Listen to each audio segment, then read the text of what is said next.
मुद्दे आलेले आहेत. पुनस्त या ठिकाणी देवार वंदन करायचं आहे.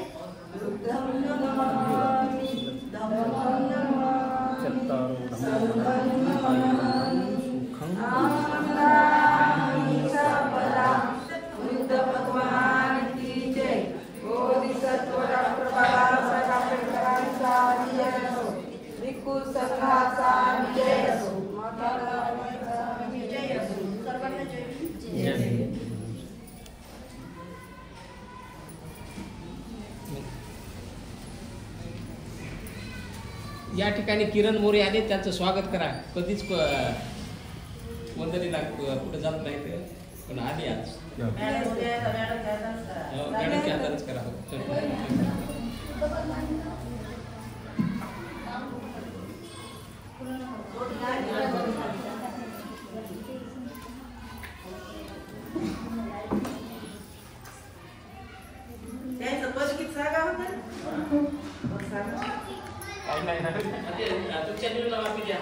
हो घेतो ना सर. सर कोण घेतो ना.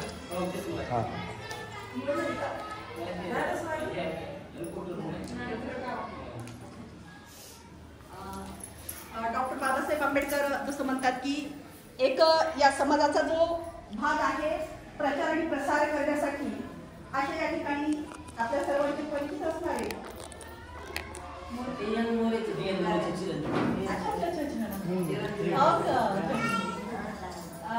DN मोरे सरांना या ठिकाणी आपण सगळे परिचित आहोत आणि त्यांचे चिरंजीव या ठिकाणी आलेले आहेत. मोरे बंधू यांचं या ठिकाणी आपण पुष्पगुच्छ देऊन स्वागत करत आहोत. त्यांनी या बाबासाहेबांच्या संपूर्ण बाबासाहेबांच्या विचारामध्ये ज्यांच्या पित्याने या ठिकाणी आयुष्य घातलेले आहे. हा बरोबर आहे. परभणी जिल्ह्यामध्ये DN मोरे म्हटलं की सगळेजण या ठिकाणी घाबरत असत आणि कोणताही मुद्दा या ठिकाणी तेवढ्याच जुलमुने आणि तेवढ्याच ताकदीने या ठिकाणी उठवणारे असे DN मोरे त्यांचं नाव घेतल्यानंतर त्यांच्या कृतीची या ठिकाणी सर्वांना आठवण होते. असे त्यांचे या ठिकाणी चिरंजीव आलेले आहेत. त्यांचं या ठिकाणी मी सर्वांच्या वतीने पुष्पगुच्छ देऊन स्वागत करते. त्यांच्या मातेला मी ओळखते, परंतु या ठिकाणी बंधूची प्रथमच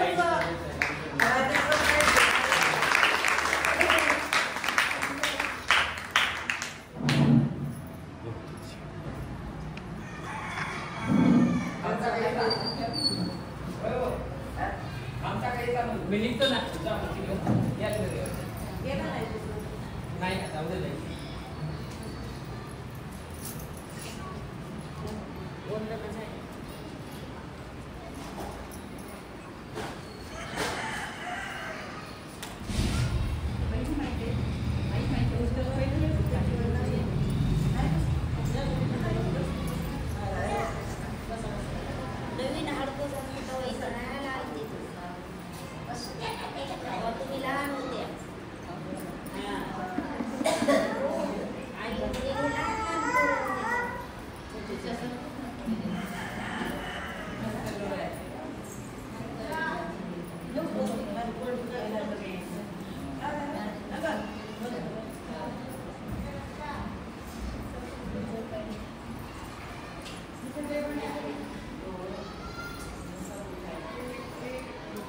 आपले दोन्ही डोळे बंद करायचे आहेत.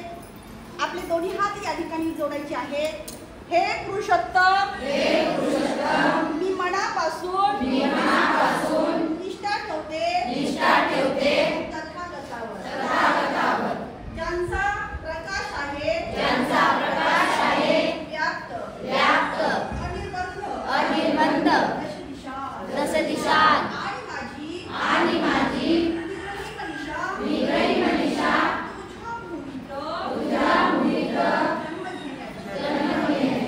मनचक्षुना कळते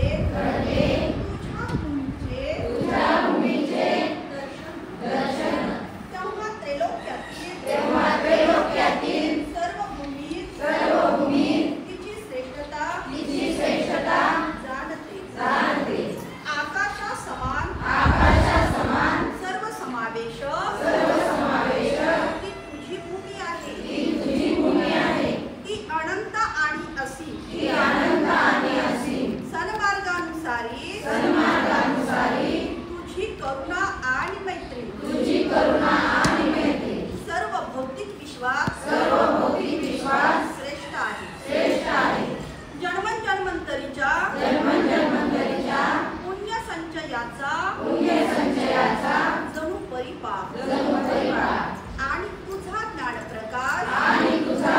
प्रकाश सर्वव्यापी पसरतो जणू चंद्र सूर्याचे रूपदर्पण असते माझी अशी प्रार्थना तिथे जन्म घेतलेले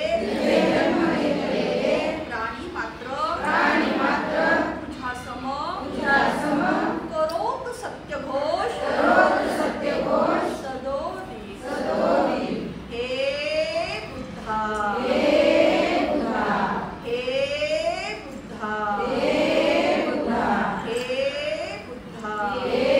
बुद्धा मी लिहितो आहे इथे लेख हा आणि गातो गीतेही तुझे व्हावे साक्षात दर्शन हीच करते प्रार्थना अखिल प्राणी मात्रा सहित या धन्य भूमीत हो मला जन्म प्राप्त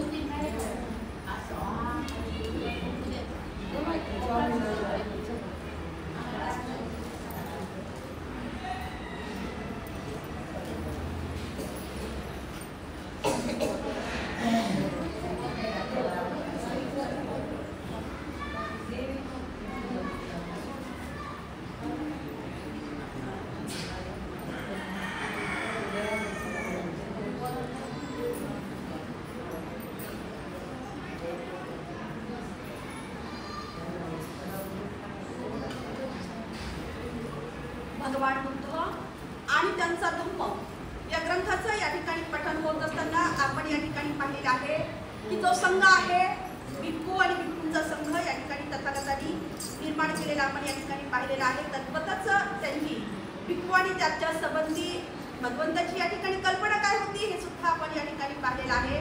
आणि आज आपण या ठिकाणी घेणार आहोत उपासकासाठीचे तथागतांनी या ठिकाणी काही नियम सांगितलेले आहेत. त्यामध्ये या ठिकाणी धन्वंतरासाठी काय विनय आहेत किंवा धन्वंतरासाठी काय नियम आहेत हे पाहत असताना दारिद्र्यात धन्यता मानावी असा कधीही तथागतांनी दारिद्र्याचा गौरव केलेला नाही.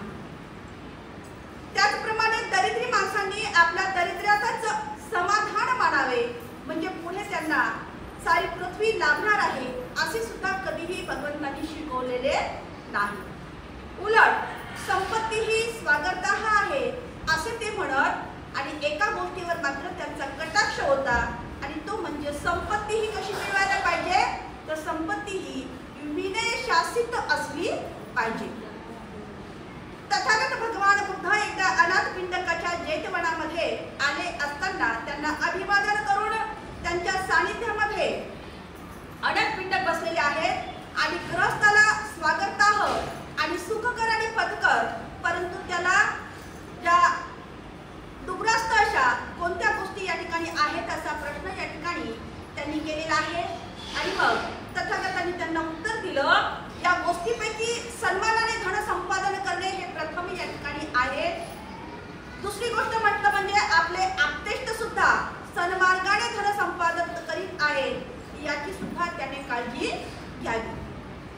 तिसरी गोष्ट म्हटलं म्हणजे दीर्घायुष्य होणे या जगातील या स्वागतार्ह सुखकर आणि पथकर अशा या तीन दुष्प्रशय गोष्टी मिळताना सदग्रस्ताने 4 अटी सुद्धा पाळल्या पाहिजेत. आणि त्या 4 अटी म्हटलं म्हणजे जे प्रथम आहे श्रद्धा, दुसरी आहे सदाचार, तिसरी आहे औदार्य आणि चौथी आहे प्रज्ञा. यांच्या सौभाग्याने या ठिकाणी संपन्न होणे. श्रद्धारूपी धनाने संपन्न होण्यासाठी तथागता संबंधीचे जे सर्वश्रेष्ठ असे ज्ञान झाले पाहिजे आणि या ज्ञानाचे त्याला हे तथागत अहर्त आहेत, सम्यक संबुद्ध आहेत, विद्या व सदाचार संपन्न आहेत, विश्वाचे जाणकार आहेत आणि अतुलनीय आहेत. ते दुर्दमनीय मनुष्यांना वळण लावणारे सारथी देव मनुष्याचे गुरु आहेत असे उमगले पाहिजे, असे त्याने जाणले पाहिजे. सदाचरण अथवा शील सौभाग्याने संपन्न होणं म्हटलं म्हणजे हिंसा, चोरी, व्याभिचार, असत्य भाषण, सुरापान यापासून परावृत्त राहणे किंवा यापासून दूर राहणे. औदर्यरूपी सौभाग्याने संपन्न होणं म्हटलं म्हणजे ग्रहस्थाने आपले मन जे आहे कंजूषपणा न बाळगता मुक्त हस्ते औदर्यानं, जसं आपण म्हणतो खुल्या हाताने किंवा औदर्यानं हात पुढे करावा आणि त्याने सहजपणे हे दान द्यावे, अशी योग्यता त्याच्या अंगी त्याने बाळगली पाहिजे किंवा असली पाहिजे.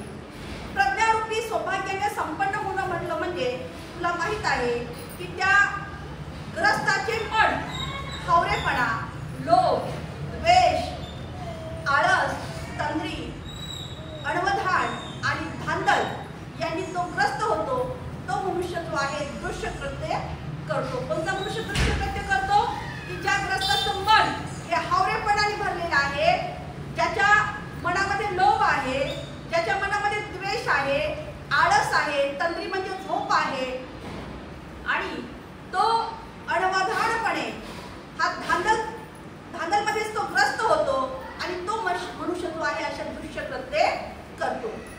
जे कर्तव्य केली पाहिजे त्याच्याकडे तो दुर्लक्ष करतो आणि अशा रीतीने सुख व समाधान यांना तो कसा होतो, मग पोरका होतो किंवा पारखा होतो. हावरेपणा, लोभ, द्वेष, आळस, तंद्री आणि अवधान आणि धांदल, शंकेखोरपणा हे मनाचे काय आहेत, तर हे मनामध्ये या कलंक आहे. जो ग्रस्त या मानसिक कलंकापासून मुक्त होतो, ज्यांनी आपल्या चित्तामधून, ज्याने आपल्या मनामधून हे कलंक नष्ट केलेले आहेत, तो मनुष्य मात्र थोर आणि भरपूर प्रज्ञा त्याला लाभते आणि दोषरहित अशा प्रज्ञेने त्याची जी दृष्टी आहे ते स्वच्छ होते. तो पूर्ण असा ज्ञानी आणि ज्ञानी होतो आणि अशा रीतीने त्या व्यक्तीने सन्मानाने, न्यायाने, थोर परिश्रमाने, मनगटाच्या जोरावर आणि निढळाच्या घामावर संपत्ती कमवणे ही धन्यता मानण्याजोगी गोष्ट आहे. असा सद्ग्रस्त स्वतःला मग काय समजतो, म्हणजे अशा पद्धतीनं त्यांनी जे आहे हे सगळं काही निर्माण केलेलं आहे की ज्याच्या मनामध्ये थोर न्यायाने त्यानं परिश्रम केलेला आहे आणि मनगटाच्या जोरावर, निढळाच्या घामावर, आणि ही धन्यता मानण्याजोगी गोष्ट आहे की असा मनुष्य, तो सद्ग्रस्त स्वतःला सुखी आणि आनंदी समजतो आणि सदैव सुख समाधानामध्ये तो नांदतो किंवा ते सुख समाधान तो भोगतो. त्याप्रमाणे आपले आईबाप, पत्नी, मुले बाळे, सेवक, कामकरी, मित्र आणि सहचारी यांना तो सुखी आणि आनंदी करतो आणि त्यांना तो सदैव सुखातच ठेवत असतो. अशा पद्धतीचे या ठिकाणी उपासकांसाठी नियम सांगत असताना भगवंतांनी या ठिकाणी धनवंत जे आहेत या धनवंताला सुद्धा या ठिकाणी हे नियम सांगितले आहेत. आता ग्रस्तासाठी विनय सांगत असताना या ठिकाणी या विषयावरील बुद्धाचे विचार या ठिकाणी सियाल सुत्त जे आहे या सियालवाद सुत्तामध्ये अंतर्भूत झालेले आहेत आणि ते सियाल सुत्त या ठिकाणी सांगत असताना तथागत भगवान बुद्ध राजगृह येथील वेळुवनामध्ये वास्तव्याला असताना वेळुवनातील कलदंत निवास या ठिकाणी ते राहत असताना त्या समयी एक ग्रस्त जो आहे एक ग्रस्त जो आहे सियाल नावाचा एक तरुण असा त्याचा पुत्र होता. एका ग्रस्ताला एक मुलगा होता आणि तो असा तरुण होता आणि तो युवक मात्र प्राप्तकाळी उठून राजगृहाच्या बाहेर गेला आणि ओल्या केसांनी आणि कपड्यांनी वर हात जोडून, ओले केसही आहेत आणि ओले कपडेही आहेत आणि वर हात जोडून तो पूर्व, पश्चिम, उत्तर, दक्षिण, खालची, वरची अशा रीतीने आकाश पृथ्वीच्या सर्व दिशांची तो काय करे, मग पूजा करीत असे. अशी पूजा करत असताना त्याच वेळी त्या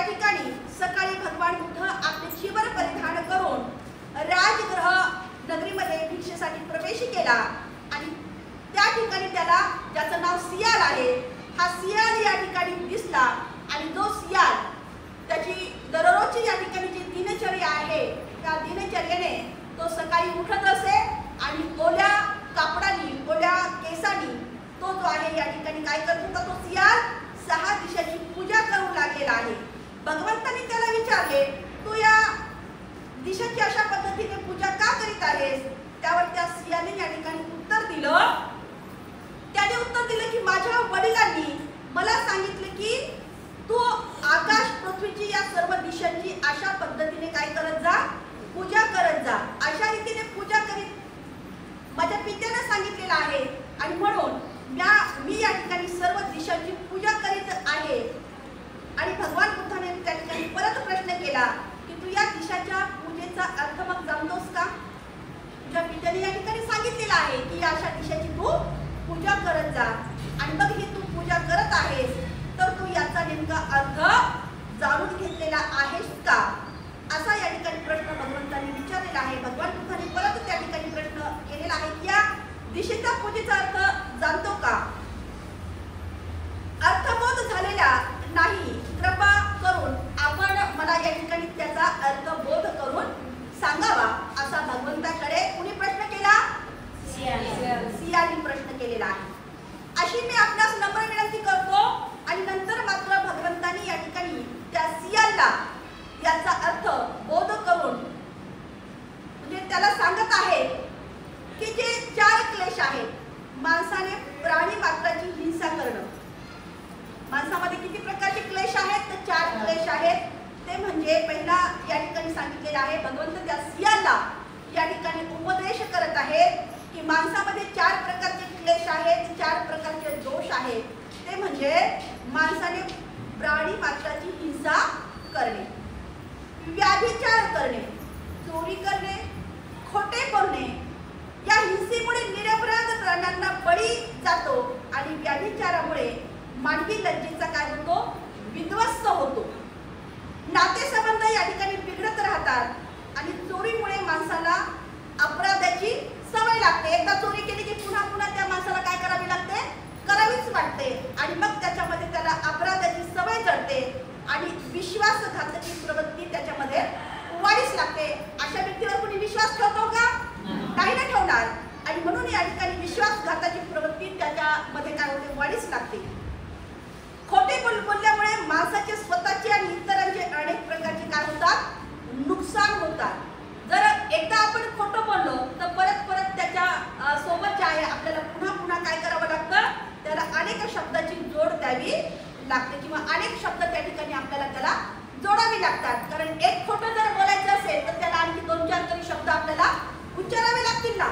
आणि एकदाच सत्य बोलायचं त्याच्यावर आपल्याला पुन्हा त्याला शब्द जोडण्याची आवश्यकता नाही. आणि म्हणून अशा पद्धतीने ते वाढीस लागतं. खोट्या बोलल्यामुळे माणसाचे स्वतःचे आणि इतरांचे अनेक प्रकारचे या ठिकाणी नुकसान होते. खोट्यावर कुणी विश्वासही ठेवत नाही कारण माहित असतं की हे खोटं बोलत आहे आणि म्हणून त्यावर कुणी विश्वास ठेवत नाही. त्याचा कुणीही मानसन्मान सुद्धा करीत नाही. आणि म्हणून माणसाने लाजीरवाण्याच्या या ठिकाणी 4 क्लेशांचा त्या ठिकाणी त्यांनी काय केला पाहिजे? त्याग केला पाहिजे. याच्याशिवाय माणसाने आपल्याला असलेल्या 4 अकुशल कर्मापासून सुद्धा अलिप्त राहिले पाहिजे.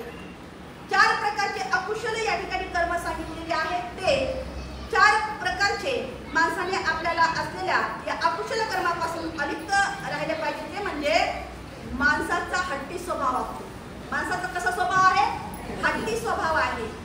दुसऱ्याचा द्वेष करणं आहे आणि आपल्यात असलेले जे काही अज्ञान आहे. कितीही माणूस ज्ञानी असो तो कोणत्या ना कोणत्या कारणामध्ये त्याचं काय असते? अज्ञानीच असतो. म्हणजे मनुष्यत्व आहे शेवटपर्यंत त्याला काही काही गोष्टी शिकायच्याच असतात. पूर्ण त्याला कधीही ज्ञान नसतं आणि आपला विद्रेपणा हे सुद्धा अकुशल कर्म आहेत. हट्टी स्वभावाने आपापसात भेदभाव निर्माण होतात आणि विनाकारण त्या ठिकाणी कलह काय होतात? वाढीस लागतात. म्हणजे भांडण त्यामध्ये वाढीस लागतं आणि नाना आपत्ती आपणावर काय होते? ओढवल्या जातात. द्वेषाने द्वेषच काय होतो? निर्माण होतो आणि या द्वेषामुळे वादविवाद वाढतात. आपले व इतरांचे सुद्धा या ठिकाणी नुकसान होते आणि असल्या अज्ञानाने आपल्याकडून कोणताही अपराध घडू शकतो. आपले कोणीही हित साधत नाही अशा पद्धतीची सुद्धा आपल्याला या ठिकाणी हानी करावी लागते. माणसामध्ये जो काही भित्रेपणा आहे हा माणूस आपले स्वतःचे संरक्षण करू शकत नाही आणि कुणाच्याही धाकाने आपली संपत्ती व खोटी साक्ष त्याला द्यावी लागते. त्या अपराधाच्या या प्रवृत्तीमुळे नमावे लागते आणि म्हणून माणसाने या 4 अकुशल कर्मांपासून अलिप्त राहावे. तसेच माणसाने या ठिकाणी 6 प्रकारची संपत्ती सांगितलेली आहे. 6 संपत्ती नाशाच्या मार्गाची जी आहे या ठिकाणी अवलंबू नये. ती म्हणजे मादक पदार्थाचे सेवन सुद्धा करू नये. जे पंचशिलामध्ये शेवटचं जे शिला आहे ते शिला या ठिकाणी सांगितलेलं आहे की 6 संपत्तीमुळे माणसाचा काय होतो की नाश होतो. तो म्हटलं म्हणजे मादक पदार्थाचे सेवन करू नये. माणसाची बुद्धी या ठिकाणी मंद व क्षीण होत जाते. तो स्वतःचे आणि कुटुंबाचे नुकसान करून घेतो आणि त्याला काय होतं मग त्या नशेमध्ये तो खोटेही बोलतो, अपराध करतो आणि घरातील सर्व वस्तू विकतो आणि कर्जबाजारी होतो. त्याला लोक या ठिकाणी मानपान सुद्धा देत नाहीत. कारण सहजच म्हणतो त्याचं काही ऐकू नका हो, त्यानं थोडंसं घेतलेलंच आहे आणि त्याचं मग ती भाषा किंवा कुणी सुद्धा त्याचा शब्दाला किंवा भाषेला या ठिकाणी मान आणि सन्मान देत नाही. अवेळी बाहेर भटकू नये. अवेळी बाहेर भटकू नये. माणूस संशयास कारणीभूत ठरतो. अवेळी जर बाहेर भटकलं तर माणसं काय घेतात त्याच्यावर संशय घेतात. आता 11-12च्या नंतर जर अवेळी बाहेर निघलं तर मनुष्य कसा संशय घेतात त्याच्यावर की हा कशामुळे उठला आहे आणि हा अपरात्री या ठिकाणी का फिरत आहे. माणसाच्या मनामध्ये काय होती एक पाचक आणि शंका या ठिकाणी निर्माण होते. तद्वतच या ठिकाणी पोलिसाची गाडी फिरते आणि त्या पोलिसाला असं वाटतं की हा काही चोर आहे का काय किंवा एखाद्याने जर एखादा अपराध केला असेल तर त्याच्यामध्ये सुद्धा त्याला गुंतवल्या जातं आणि म्हणून या ठिकाणी जे अवेळीचे आहे बाहेर भटकू नये. कारण मनुष्य संशयास कारणीभूत ठरतो आणि त्याला कोणत्याही प्रसंगाला या ठिकाणी सामोरे जावं लागतं. नाटक तमाशा पाहण्याची सवय सुद्धा त्याच्यामध्ये जडू नये किंवा लावून घेऊ नये. तो रोज नवे नाटक कोठे लागले आहे, तमाशा कोठे आहे त्याच्यामध्येच तो काय होतो शोध करत असतो आणि म्हणून त्याची संपत्ती जी आहे अशा पद्धतीने त्याच्या शोधामध्ये भरकटत असतो आणि त्याच्या घर जे आहे किंवा घर प्रपंचाकडे तो पुरेसा वेळ देऊ शकत नाही आणि त्याचा वेळ आणि पैसा या ठिकाणी काय होतो मग बऱ्याच प्रमाणे खर्च होतो. आता जुगार जे आहे एकदा जुगार खेळण्याचं वेळ लागलं की त्याला पुन्हा काय वाटतं जुगार खेळावा, जुगार खेळू नये. जुगारात हरल्यामुळे घर खर्चाची तारंबळ होते आणि कर्जबाजारी होतो. पैशा अभावी माणसामध्ये वैर सुद्धा निर्माण होतात. आता एखाद्याचे आपण पैसे घेतले आणि ते जर परत नाही केले तर त्याच्यामध्ये काय होती वैर भावना निर्माण होते. जुगारावर कोणी सुद्धा विश्वास ठेवत नाही. घरचे सुद्धा विश्वास ठेवत नाही की याला जुगाराचा वेळ आहे आणि म्हणून त्याच्यावर विश्वास ठेवत नाही किंवा त्याला या ठिकाणी पैसा आता त्याच्याजवळ आपण देत नाही. नातेवाईक त्याचा सदोदित तिरस्कार करतात आणि तो स्वतःला व आपल्या कुटुंबियांना दारिद्र्याच्या खाईमध्ये लोटतो. दुष्ट मित्राची सुद्धा संकट करू नये. मागे आपण स्पेशल हा विषय पाहिलेला आहे. संगती करावी सदा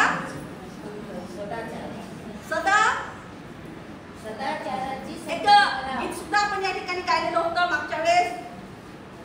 दुष्ट मित्राची या ठिकाणी संगती करू नये. माणूस जो आहे हळूहळू अकुशल आणि दुष्ट कृत्याकडे ओढला जातो. त्याच्यातच असलेले म्हणजे कुशलत्व नाहीसं होतं. म्हणजे त्याच्यामध्ये जर काही चांगले गुण आहेत तर ते गुण सुद्धा त्या ठिकाणी लोप पावतात. कारण त्याची संगती जी आहे ती संगती तशा पद्धतीने त्याला लाभलेली असते आणि म्हणून आपण या ठिकाणी म्हणतो की संगत गुण का सोबत गुण या ठिकाणी लागल्या जातो. आणि आपण या ठिकाणी सदोदित आपल्या मुलांना किंवा मुलींना सुद्धा सांगत राहतो की बेटा संगत जी आहे चांगल्याशी तू कर. कारण संगत जर चांगली असेल तर त्याच्यामध्ये सुद्धा चांगले गुण या ठिकाणी होतात आणि संगती करावी सदा सज्जनाशी, हे आपण मागच्या वेळेस स्पेशल विषय पाहिला होता. तर जसं आपण एक मन सुद्धा म्हणतो की ढवळ्या शेजारी पवळा बांधला आणि वाण नाही म्हणून गुण लागला, असे हे गुण जे आहेत त्या माणसामध्ये काय होतात ते निर्माण होतात.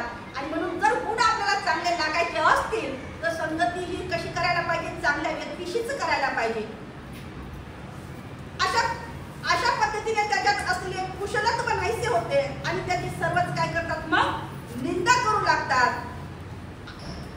आळशी सुद्धा राहू नये, तो कोणता ना कोणता बहाणा दाखवून कधीच काम करत नाही. म्हणजे अशा पद्धतीचा त्याच्यामध्ये काय भरलेला असतो, आळस भरलेला असतो, नोकरी करत नाही, नेहमीच बेवजह तो बदारपणे या ठिकाणी वागतो आणि म्हणून त्याच्यामध्ये आळस भरलेला असतो.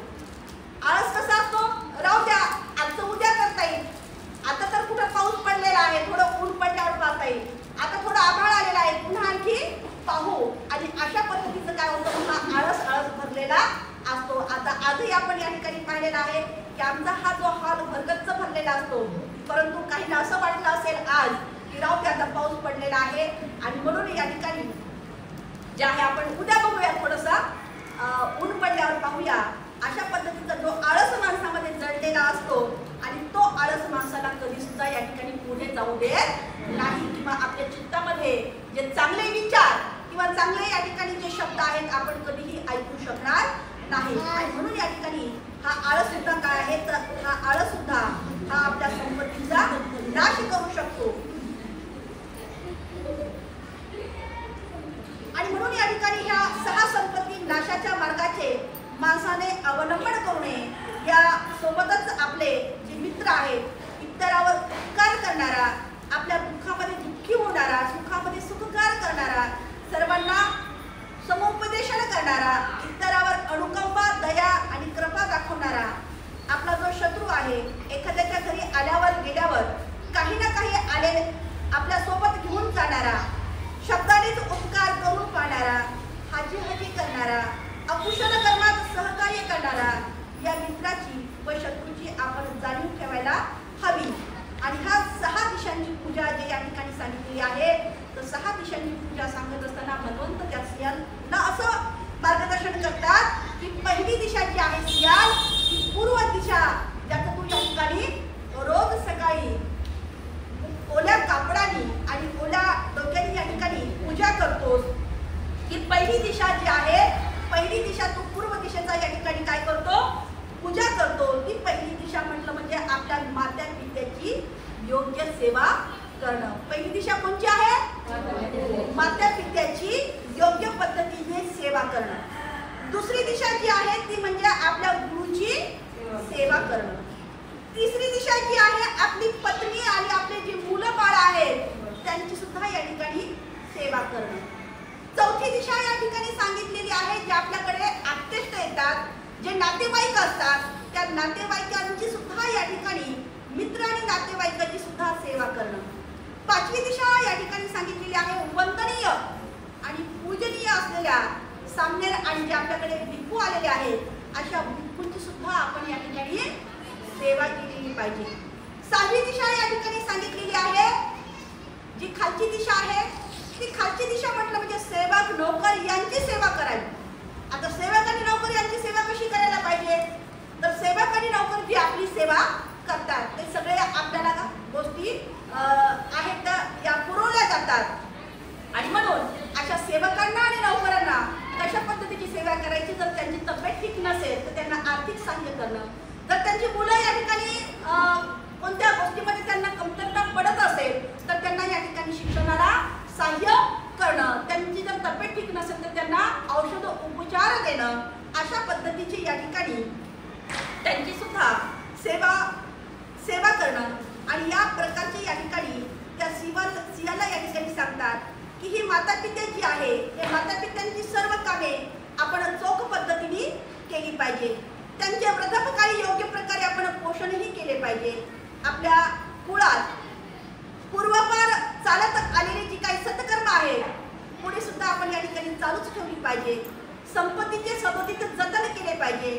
आणि त्या दोघांपैकी कुणी जर मरण पावला तर त्याच्या नावाने दानधर्म करावा. ते आपल्याला कल्याणकारी मार्ग दाखवतात आणि अकुशल कर्माचे निवारण करतात आणि विविध कला कौशल्यामध्ये आपल्याला कला कौशल्य शिकवतात.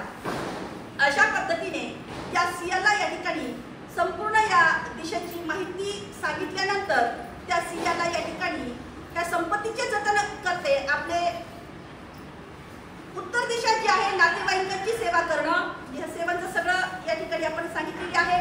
जी सेवकांची सेवा या ठिकाणी सांगितलेली आहे ती म्हटलं म्हणजे त्यांच्या कामाचे त्याला योग्य मोबदला देणं, त्यांच्या आजारपणामध्ये त्यांना जी सुसेवा केलेली आहे ती सुसेवा करणं, त्यातच त्यांना भोजन देणं. या सेवकाने त्यांच्या सामर्थ्यापेक्षा जास्त काम जर केलं तर त्यांना आणखीनच जास्तीचा मोबदला देणं. आणि अशा पद्धतीने त्या सियाला या ठिकाणी तथागत भगवान बुद्ध या अशा प्रकारच्या ज्या सेवा आहेत या सेवा या ठिकाणी सांगत आहेत.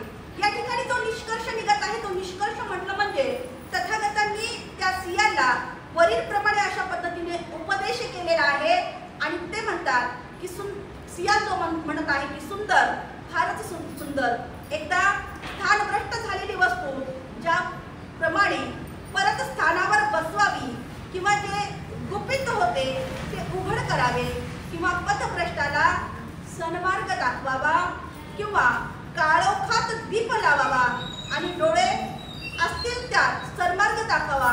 अगदी त्याचप्रमाणे तथागताने मला अनेक रीतीने सत्य या ठिकाणी विशद करून सांगितले आहे आणि मी तथागतांना त्यांनी सांगितलेल्या धम्माला आणि संघाला शरण जातो.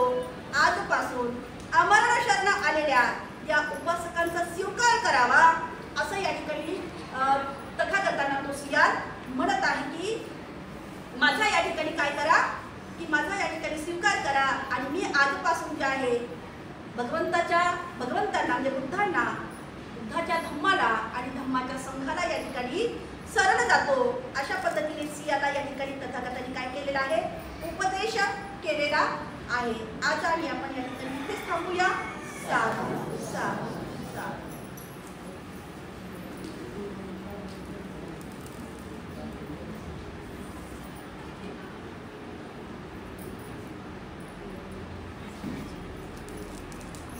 प्रतिज्ञा आपण करूया. जीवसृष्टी आहे अशी ती भवसागर पार नेण्याची. प्रतिज्ञा आपण करूया. आपणात दोष असंख्य ते नष्ट करण्याची. प्रतिज्ञा आपण करूया. आहेत सत्य अनंत ती पूर्ण आत्म्याची. प्रतिज्ञा आपण करूया. भगवान बुद्धांचा अतुल्य मार्ग